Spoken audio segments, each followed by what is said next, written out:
Hi everyone, I'm Jade from the Ecology Lab, and today I'm going to talk to you guys about Newcomb's Wildflower Guide, which is one of the more user-friendly and straightforward flower guides that we have in our collection.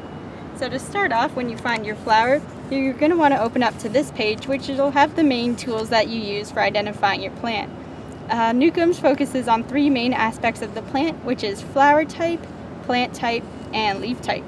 For those of you who may not be familiar with plants and may not know exactly what it is you're looking for, Newcomb's also has 5 straightforward questions you can use to get started.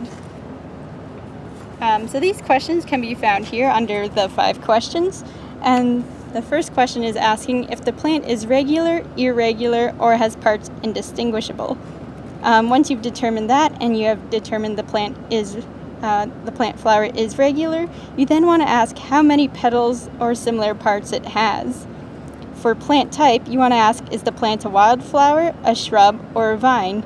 If the plant is a wildflower, you then want to look at the leaf arrangement to figure out whether they're alternate, opposite, basal leaves, or if it even has leaves at all.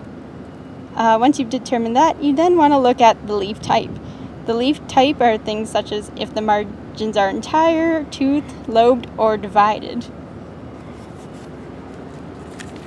For those of you who may not be familiar with those terms, Newcomb's is still there to help you out. If you keep going through the book, you'll find that it has explanations of basic terms of plants, along with helpful diagrams to show you what exactly they mean by each different term.